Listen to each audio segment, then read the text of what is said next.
Shalom saudara-saudara, selamat berjumpa kembali dalam renungan malam ini. Saya harap semua saudara sehat, bahagia, dan keluarga semuanya senang karena dapat berkumpul dan bersama-sama mendengarkan firman Tuhan.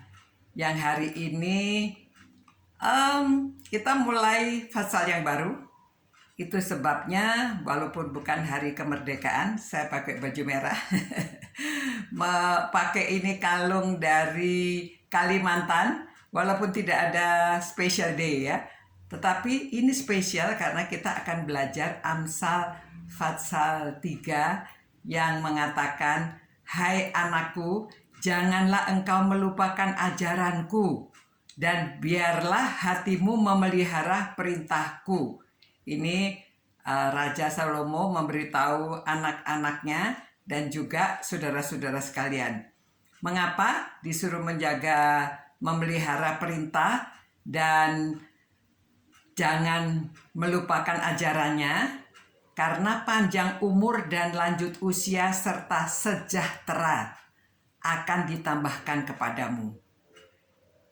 Nah, saudara, ini seorang raja yang sangat peduli akan keluarga, dan dia menekankan kepada anak-anak muda agar memperhatikan ajarannya dan memelihara perintahnya supaya panjang umur dan lanjut usia.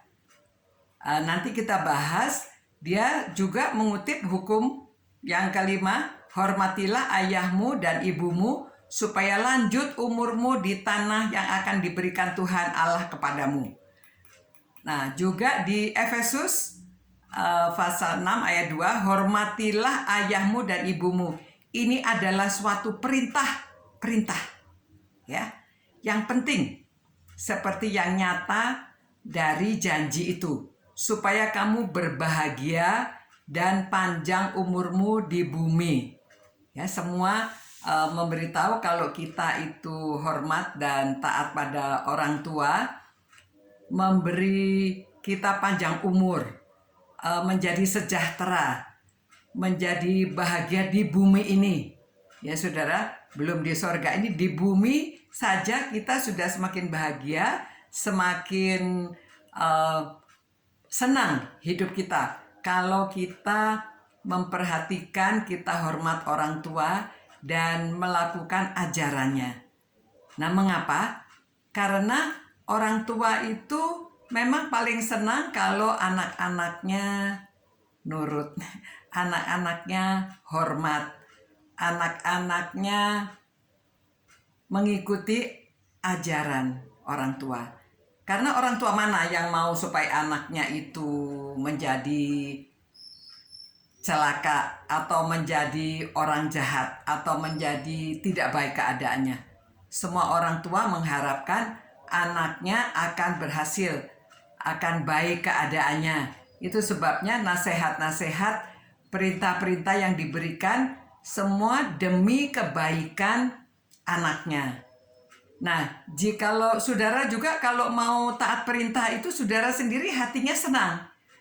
Karena saudara menjalankan dengan sukacita. Karena hati yang gembira adalah obat. Menyebabkan saudara panjang umur. Karena selalu saudara bahagia, senang ya. Orang yang bahagia itu lebih panjang umur, jauh dari penyakit.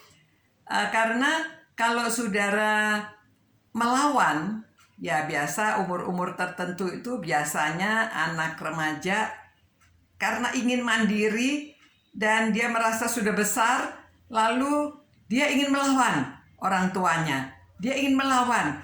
Justru apa yang diajarkan orang tua dia nggak mau melakukan. Tidak semua begitu, tetapi ada anak-anak remaja cenderungnya itu berontak, melawan, tidak mau mengikuti apa yang diajarkan orang tuanya. Entah mengapa, tetapi itulah yang terjadi. Nah, pada waktu seorang anak melawan, hatinya jengkel. Orang tuanya jengkel juga. itu menyebabkan orang tuanya juga jadi darah tinggi, anaknya juga berkurang umurnya karena marah-marah, tidak menjadikan dia gembira, ya. Itu banyak penyakit yang ditimbulkan pada waktu hati tidak gembira, pada waktu kita marah. Mungkin menjadi pusing, mungkin menjadi ya tidak enak, akhirnya sakit perut, badan ya lesu, murung ya. Nah, jadi saudara-saudara, nasihat yang diberikan oleh Salomo ini kita laksanakan supaya anak-anak bahagia, orang tua juga bahagia, orang tua saudara panjang umur, saudara juga panjang umur, orang tua apa saja yang mereka miliki akan diberikan kepada anaknya. Jadi itu sebabnya anak-anak senangkan orang tua, bahagiakan orang tua. Karena dengan demikian hidup saudara akan lebih baik. Dan didoakan terus. Saudara didoakan sehingga saudara panjang umur dan bahagia. Di tanah di mana saudara berada, saudara akan bahagia jikalau saudara cinta orang tua, hormat, dan mendengarkan ajaran-ajarannya. Amin. Saya harap semua keluarga semakin bahagia karena anak-anaknya hormat dan menjalankan ajaran orang tuanya, dan orang tua juga berbahagia karena anak-anaknya hormat dan mengasihi orang tuanya. Dengan demikian nama Tuhan dimuliakan, orang akan senang melihat keluarga saudara yang bahagia. Demikian renungan malam hari ini. Tuhan berkati saudara-saudara dan semoga saudara semuanya bahagia dan panjang umur. Amin. Sampai berjumpa pula. Tuhan berkati dan pelihara saudara sekalian.